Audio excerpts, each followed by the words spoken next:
Transformers The Last Night. It's a film that's a bit like me. It has some nice looking bits, but overall it's a bloated mess. But that doesn't necessarily mean it's not a fun time. Hello, Bisto Yeti here.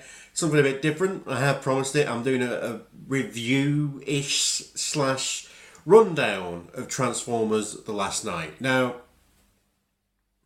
this puts me in kind of a weird position because, one, I have studied writing and script writing stuff at university level, and I'm also a huge Transformer fan. And these things in this situation are kind of hitting a conflict of interest either way. It's a movie. It's a Michael Bay movie. If you've seen the other Transformer films and you've enjoyed them, I would recommend going and watching this film. If you've not enjoyed them, you're not going to enjoy this one. It's as simple as that. It's more of the same. It doesn't reinvent the wheel. There's probably going to be a scene in a future Transformer movie where they reinvent the wheel, but that's just the way it is. The secret history of the Transformers and the wheel inventing. The mankind invented wheels because of Transformers. No doubt will happen. Does it promise that it's going to answer a lot of questions? Yes. Does it answer a lot of questions? No. Is it visually stunning?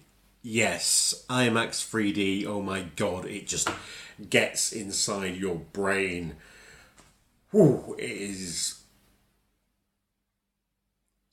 reached a stage where in the first films the action sequence were quite fast and you couldn't really tell what was going on because it was kind of hiding where they were with special effects. This now, they do have the time when they can go into slow-mo, when they can, really accentuate these visual effects shots.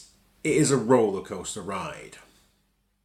It's not any notions of like a free act structure of payoff, of setup and payoff and stuff like that might be abandoned, but the roller coaster ride is a good ride and takes you through various different locations and scenery and settings and just textures. It is, let's say it's a beautiful, beautiful film, but it is a bit of a mess. It's several films crammed into one film. They have this notion of a writer's room, and it feels to me like they had this writer's room and they were all sat in different places in the room writing, and then they just put the script together and they didn't have the heart to tell anyone that their script idea, their ideas were out, so they just kept all the ideas in, but they just had to truncate some of them, and so they didn't really have the same payoff as they would have done if there was a full film based in that situation. So that is pretty much all I'm going to say, non-spoilers, really, is that it is a beautiful mess, and there's times when you're shocked, there's times when you laugh, there's times when you'll be going like... And there's lots of face palms. But other than that, yeah. I enjoyed it. I think it's just a bad film, but it's beautiful.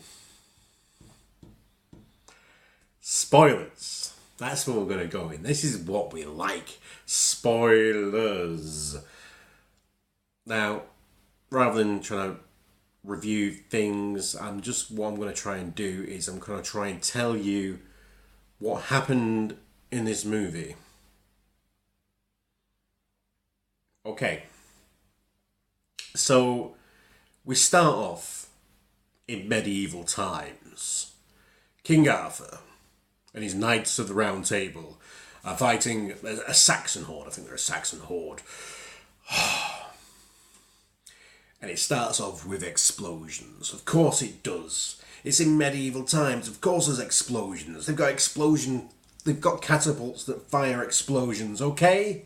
So we can have a battlefield full of knights and barbarians and explosions. And I'll tell you something, Michael Bay's King Arthur looks a hell of a lot better than Guy Ritchie's King Arthur.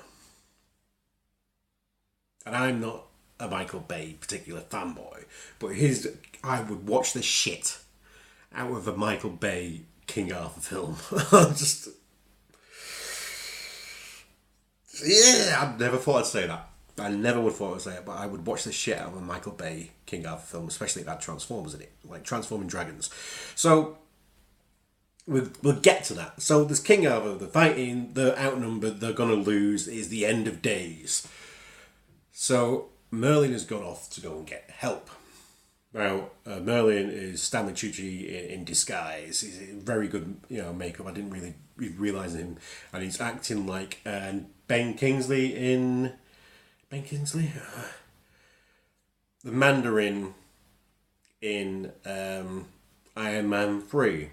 He's got that kind of sozzle sort of thing going on, rock star kind of personality in Merlin. He goes to this alien spacecraft that's crash landed, and he goes to the people within, and he makes the deal, and they give him a staff, and they turn into a dragon, and they help out. Apparently the dragon just kind of just rolls on people. It looks like it's made of swords, which is nice. It's a nice thing. It's a nice. I like the three-headed dragon thing that apparently is made out of 12 knights. Get into that later. So yeah, the day is won. Huzzah! And so the Knights of the Round Table form the Round Table, but around the Round Table, the Knights of Cybertron, they are all fighting together and making a better world. Cut to modern day. Modern day? Slight future, not quite sure. So the Transformers are yet again being made illegal. They're not allowed. Planet Earth has said, "Hey, Transformers, get off our land." Yeah. So apart from Cuba, it cuts away to where Seymour Simmons. Is it Seymour Simmons? He's there in Cuba with one of the wreckers. That's just a little side note. So some kids decide to break into Chicago. I think it's Chicago. They break into Chicago to look for dead robots, as you do, because the kids, they can get away with this type of stuff. So they go off. They break in. They're walking around this post-apocalyptic city, just run down. There's the odd, strays and stuff. And they find a ship, and in the ship, they climb up it, and they can see inside and say, "Oh, look, there's a dead robot in there." But just as he's saying that, he opens his eyes. It's alive. It's alive, I tell you. So they run off. But then these other robots, they're not Transformers, though. These are remote robots controlled by the government that are walking tank things. So they're like AT-AT walkers, but Ed 209 mixed thing tank walkie things, and so they start aiming at the kids, and it's like, oh, what's going to happen here? Are they going to get arrested, or these things just shoot to kill? I don't know. And then that's when girl comes in, Izzy with a Z. So she comes in. She has some jars of green stuff. She throws them at the thing so the tanks shoot each other. Then Squeaks comes along and wraps a cable around one of the tank's legs, and he gets shot. His arm falls off, one of his stubby arms. He's a cute little... He's not BB-8 or R2-D2 or Wally, honest. He's a cute little robot thing that can't really talk. Does that kind of noises. He's not Wally. He's not BB-8. He's not R2-D2. So he does that, wraps everything round. One of the tanks falls over. Stuff happens. Marky Mark turns up. Oh, no, no, no, no. I'm skipping ahead. I'm skipping ahead here. So they hide under Canopy, who is this one of Izzy's robot friends, other robot friends. So they hide under him, and then he stands up and decides to go for a walk and says, "Come on, we're going this way." The government are watching in satellites, and they think, hang on, these kids are with a robot. That could be a dangerous robot. They think it's pulled a gun, so they shoot him dead, killed. Canopy dead. It's very sad for the girl. The audience don't really give a shit because we have not had a chance to actually know who Canopy is yet, or learn who Canopy is, or know what qualities Canopy has as a character to actually feel any kind of sadness that he has been shot. You know, it's kind of, we're kind of told we should be sad. But, yeah, Canopy dead. Who the fuck is Canopy? So anyway, Marky Mark turns up. That's where we're back on. Cade Jägermeister. He's doing his thing. He helps the kids out. He gets them out of trouble. He takes them to the fence and sends them packing. He then goes back to the knight, the robot in the ship, and he tries to get him out, but the robot's being impaled in the crash. It's dying. And he goes, "Shut up," and gives him this broken medallion thing. Like this, it's like a broken medallion thing. And gives me. I don't want anything for helping you. You just come on. No. You have it. You save something. So he gets that. He then, after walking off from there, going, "Oh, I've had a bad day," he gets arrested by the man. The man turns up. The law, the military guys turn up, and they're going, "Right, okay, we're going to arrest you now because he's a wanted fugitive." He's a wanted fugitive. So, rather than an unwanted fugitive. So they turn up and they're going to shoot, they're going to arrest him. But then Bumblebee comes in, drives in, transforms, the military shoot at him. He falls completely apart. And then he forms himself back up again, while simultaneously punching people and kicking people and kind of biting someone while he's getting formed up, and his cannon arms kind of shoots around and stuff. And it's like, whoa, look at me, when did he get these regen abilities? We don't know, but he can just put himself back together again. Proper skills, yeah? And then they're having a bit of Mexican standoff. Then guy from first film comes in. What's his name? Josh. He's got a name. He's got a character. He's got a name, but I can't remember what it is.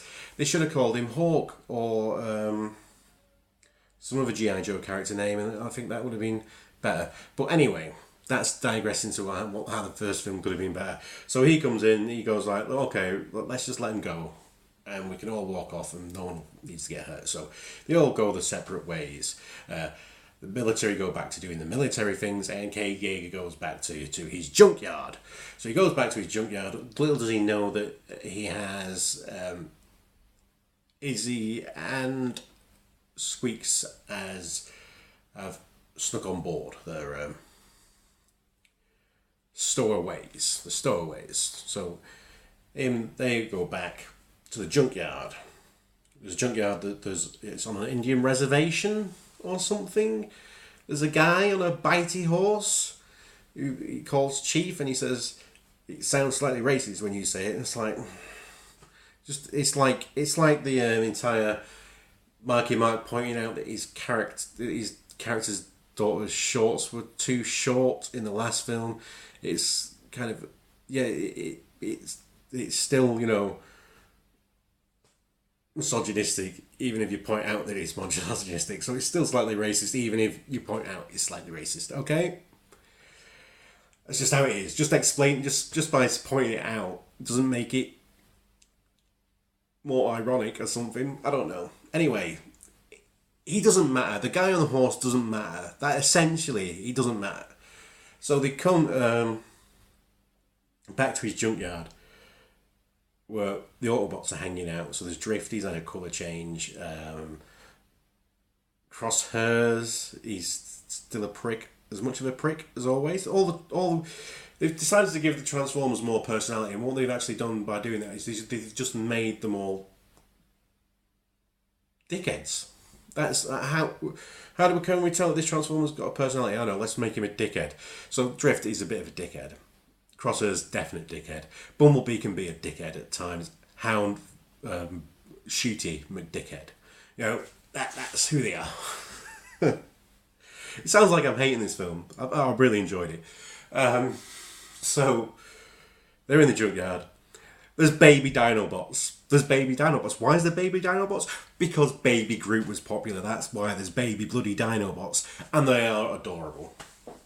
Just a little Grimlock and the Slag. Budweiser. There's some Budweiser in the fridge. Because there is. And the pterodactyl swoops down and gets Marky Mark a Budweiser. K. Jägermeister. Right. So they're just chilling there, showing his way of life and how he can't talk to his daughter over the satellite phone. He can only just do some heavy breathing while she talks, only at like 20 seconds at a time or something. So in the meantime, the military have found out that Megatron is also after this amulet that the Knight gave Marky Mark, and that Megatron is back. And he's Megatron. He's started talking to the military guys who don't like Transformers, and he's making a deal with them. And this is where the film goes, let's go crazy, motherfuckers! So Megatron decides to meet with this military organisation in somewhere random in Africa to cut a deal, because even though we've been told that these military guys have been, shooting Transformers to kill no matter what badge they're wearing, they have actually they've put in prison some very dangerous Decepticons. So Megatron is doing this deal that he'll help out and he'll show them where this amulet is if the military release his crew. And it just goes on full on Suicide Squad. It's Megatron's Suicide Squad, just this setup of this film, and it's a complete tonal shift. And it's glorious. It really is just this glorious little section of just oddity within the film, where we get this Mohawk character. There's a Transformer called Nitro Zeus, who's some kind of, looks a bit like Shockwave, but he's a total pimp. Oh my days. And it gets to Berserker, he's one of the toy line. He goes, I can release Berserker, and everyone's just like, no, fuck that. No Berserker for you. Oh, it's just so really brilliant. So he gets this crew together to go and attack Marky Mark. So they get they attack at the junkyard. Stuff happens. Dinosaurs just kill, the full size Grimlock and Slag. Kill a lot of people. Let's just put that there. They kill a lot of the military guys. Megatron's crew that he's set up mostly get eaten, decapitated, destroyed. There's only Nitro Zeus and Barricade and Megatron that survive out of this crew. So, you've got things like, there's one of them's called Onslaught, but, I'm not particularly worried because I'm sure they'll just use that name again or whatever if they ever actually do the Combaticons. That's just how these movies work. We know the language that they use in these movies nowadays, and sometimes names they just reuse or they change slightly and they're not really belonging to the characters. I completely missed that in the junkyard there's a character called Day Trader turned up who wasn't Wreck-Gar, and he sold them a voice box for Bumblebee. There was a voice that it was like a proper Siri voice type of thing, so they ripped that out again. So Bumblebee's voice is still a thing, plot point, and Day Trader's this Steve Buscemi character guy. And it's good to have, even if just Steve Buscemi and John Goodman voice acting against each other. It's just a joy. Anyway, yeah, so they go into this town to hole up after they've been chased by Megatron and stuff like that. Megatron's fucked off, so the military now sending TIE fighter toys that they've turned into spy drones and go after them. Started shooting at them, but when they're actually close to Marky Mark's assistant guy, they shoot him with a beanbag, though. Not bullets like they are firing all over the times. But they dispatching those, and that's when Cogman turns up, who is this very steampunkish, short robot dude who's a butler to Anthony Hopkins. And he's quite a character. He's a character. He's a very characterful character. Is this Cogman? You don't trust him. You know, he's got a twitch. So he turns up and he says, "Hey, listen, we've had enough of this plot line.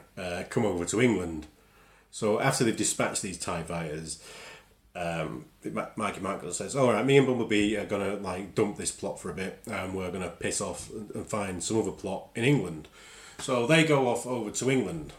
Bye, little girl, and dinosaurs and junkyard shenanigans. Well, yeah, they go to England. So now it becomes like Transformers meets National Treasure, but in England and with Transformers. There's a professor. She is a professor of the Arthurian legends or something, and her dad was as well. And for some reason, she never liked her dad.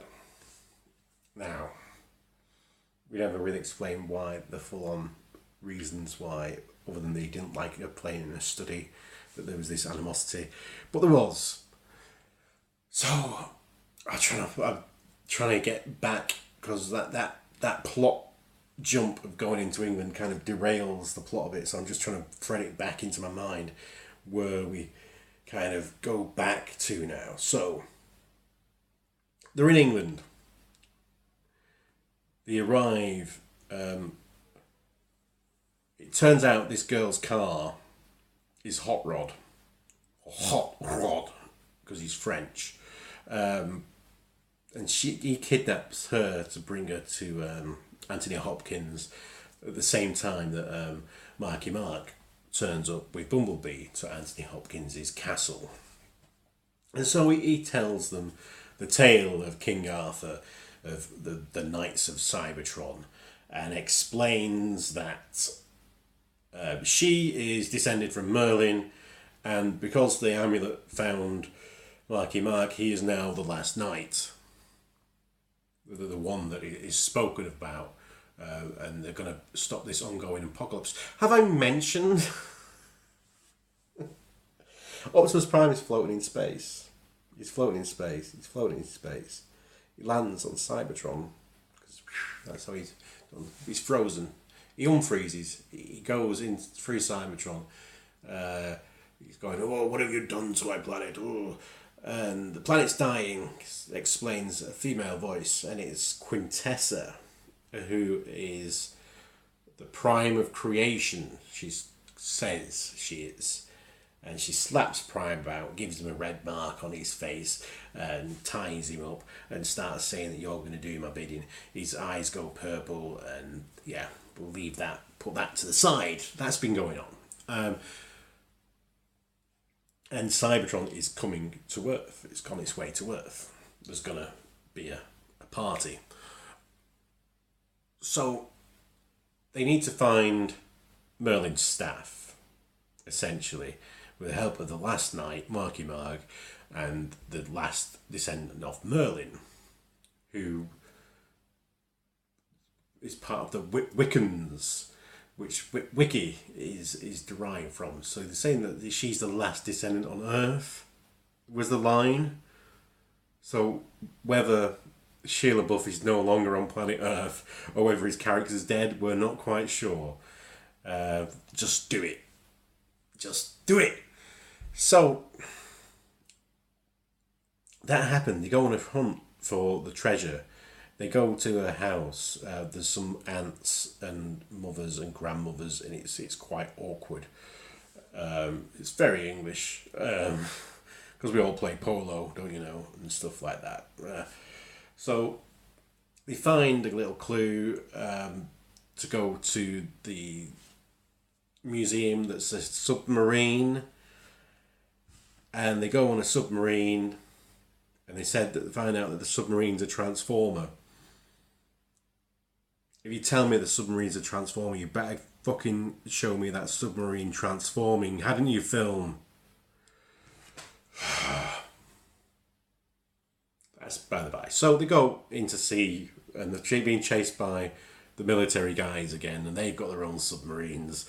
And they go and they find another crashed spaceship, and in that crashed spaceship, there's a tomb. Merlin's tomb is in there. They go in, they find it, they get the staff.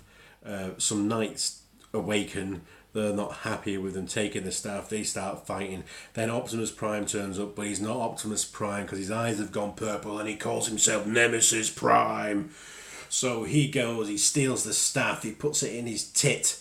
He goes off this spaceship that's under the water starts rising, starts taking off.